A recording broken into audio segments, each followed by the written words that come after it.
Welcome back to the News Hour. Now to our second debate on the News Hour this evening. Exactly a year ago, 40 of Pramod Mutalik's men from the Shriram Sena molested 5 women. Back then, the Shriram Sena chief just justified. Now, we saw the pictures that we've been playing on this channel for almost 24 hours now about how he was paid back in the same coin. During the recording of a television show, Mr. Pramod Mutalik was attacked by hoodlums. His face was blackened. It was humiliating, he says. And it all happened in full public glare. Let's bring you those pictures. This is what had happened.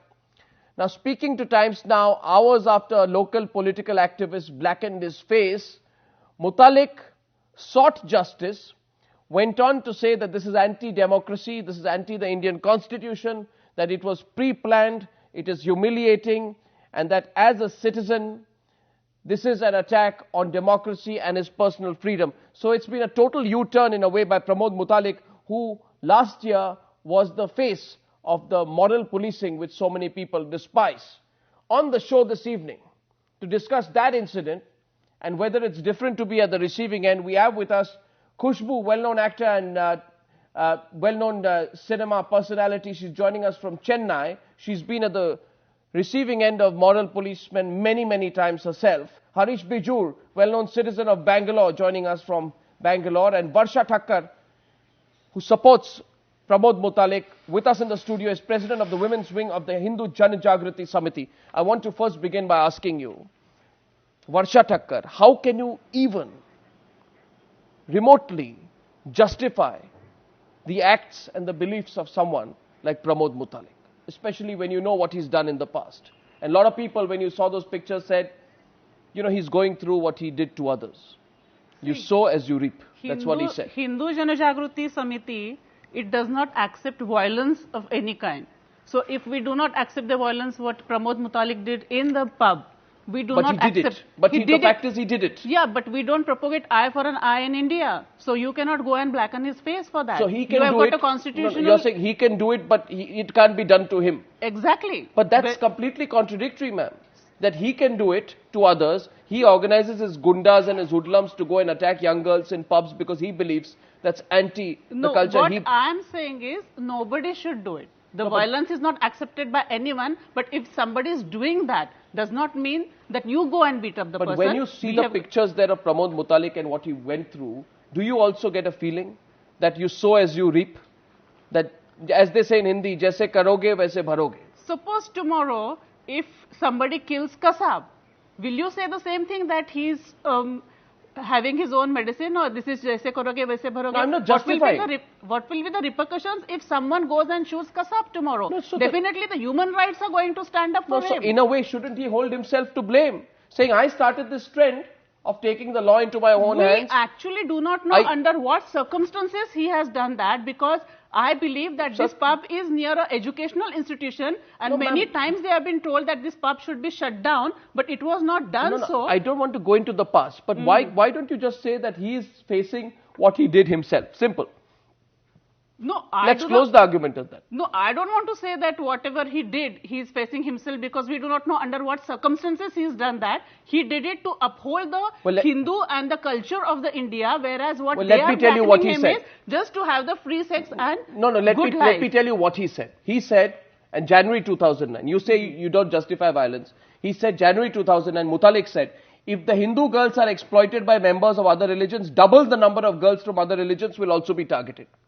But that is exactly what has happened. Do you know what is the concept of love jihad? Love jihad is where the Hindu girls are targeted and then they are made to convert, they are made to marry people. Let me get a second perspective in. Khushbu, you're hearing this argument. I spoke to Pramod Mutalik on top of the News Hour tonight. I don't see the views changing.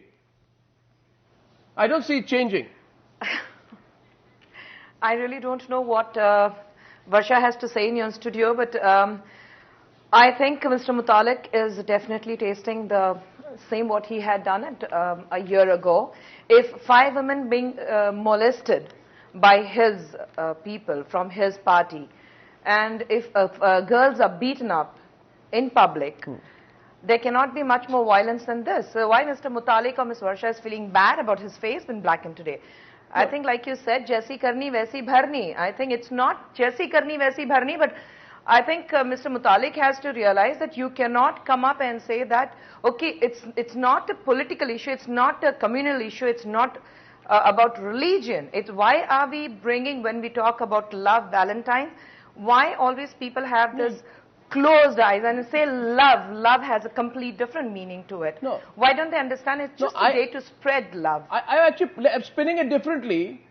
You know, if you look at what's going on, the Shiv Sena has been snubbed, largely snubbed in Mumbai. Then you have Pramod Mutalik. I'm not justifying anything. Pramod Mutalik, what happened to him is bad. But then, if somebody says, you know, there is a tiredness that's building up in India. Nobody is going to let anybody, any group of 10, 15 people take away your individual liberties. Do what the hell you want. You know, this culture has to change. Harish Bijur is the silent majority. And I'm again not justifying what they did to Mutalik. Silent majority now hitting back, saying enough is enough. Arnab, I think, you know, the silent majority is definitely hitting back, because if you really look at Bangalore, you know, what has happened is really unfortunate. You know, it's not something, it's very un-Bangalore to be doing this kind of a thing, because we are a very decent, dignified and tolerant city. But the point is that this is a very young city. 63% of the people in this city are below the age of 25. And this city is standing up and saying, hey, listen, we've had too much of it. It's very unfortunate. But I think the silent majority is waking up. So, does that not worry you? I mean, you know, in March 2009, Pramod Mutalik... No, we have to actually look at the issues why both have been facing the violence. First of all, Pramod Mutalik is facing the violence for standing up for the Indian culture and the ethics. Only issue is Pramod Mutalik can speak for himself. He can't claim to speak for all Hindus. No, see, what happens, I come from an educational background, and sometimes you have to reprimand the children if they are not listening to you. No. If I ask you that today, Noori Haveli, where she had her drinks and she killed a policeman, if Sri Sena had entered that pub and driven all those girls out, maybe the life of that policeman would have been saved. But that's not the Sri Ram Sena's job. That's not Pramod Mutalik's job. That is somebody's job. That is the police's job. But when the police is not doing their job, what do you do? You have to take the law in your hand. I'm going to run those...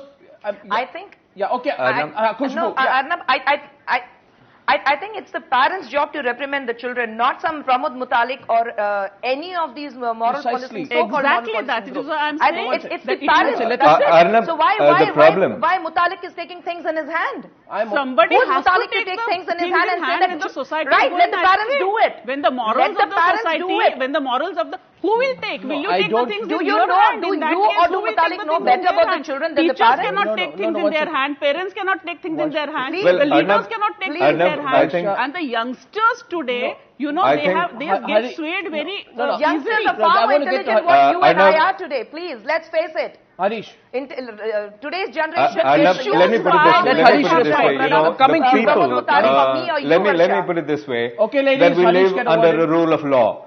And yeah, you see, I do believe we live under a rule of law. And I think all of us need to respect that rule of law. What happened to Pramod Mutalik yesterday was totally wrong. Correct. It's against the law to be indulging in this kind of a thing. And exactly what happened in Mangalore was totally wrong. I do not think that minority factions, individuals can appropriate the role of moral policing.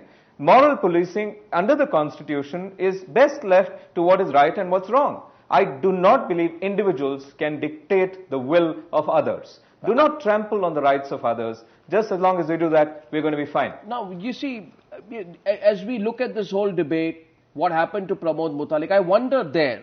I'm only wondering, maybe you're wondering as well, but you're just not saying it, Varsha Thakar, that maybe Pramod Mutalik should think today that as you do to others, it will be done to you.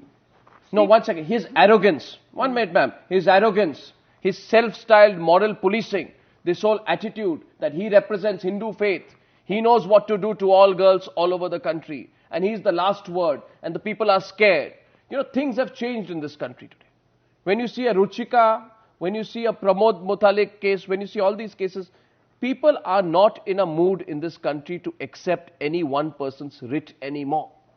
Isn't that a big lesson for groups like yours as well? That you can't, your methods, your belief may be the same, your methods will have to change. But who will change the methods? Who will, you have to change your methods. Today, the cases what are happening, something like Noori Haveli wala, who are going to the pubs and who are killing the policemen, who are killing the people, innocent people on the road. who's going to stop them eventually where the whole thing is going to stop? No, because if our culture goes exactly like what is happening in the foreign countries, then you know that everybody is ending up with the depression tablets. The only question here tonight is, and Khushbu, let me get... Arnab, Yes, Harish. Yes, Harish. Arnab, if you look at cultural, if you look at this debate between Western and Indian, I think that debate doesn't exist anymore. Actually, because this business of cultural imperialism, stuff coming from West, everything we do today is Western. English as a language is Western. The food we eat is reasonably Western. The point, the clothes we wear, the clothes we wear, right? I want to be narrow focused. All I'm saying is, let's not go beyond the Western and Indian debate. I'm only being narrow focused, and I'm saying tonight, Khushbu and Varsha and Harish, as we see those pictures again and again of what has happened to Pramod Mutalik, I'm again saying, the people who did it are hoodlums. They're as bad as those who attacked those girls in a Mangalore pub. But then Pramod Mutalik must think, why did it happen to me? Did somebody out there think that this is a man who had no respect for, 18, 19-year-old girls, who beat them up, who allowed his men to molest them, get away with it? Therefore, this is the best way to pay him back in his same coin. You break the law, you're going to encourage... This is what Pramod Mutalik did, Varsha.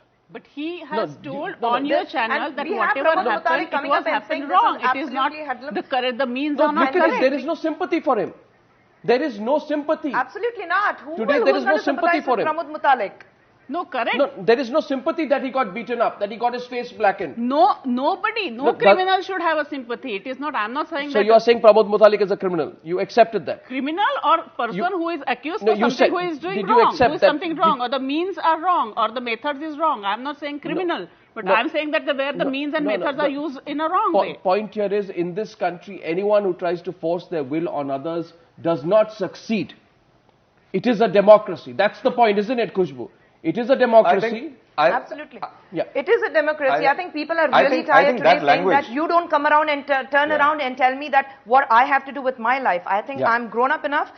When I stand up to vote and decide that who's going to rule my country, I think I have all the rights in my life to take a decision as to how to lead my life. You don't come and dictate terms, because I have my parents back home to tell me what's right and what's wrong. You take care of yourself, and there you turn around and look at I would like to ask you, democracy goes down to what level? If Ma'am, you are in a democracy. I think what Pramod Mutalik does is democracy going down the drain. No, but there's no point about it. It's not about democracy. It's about Mutalik.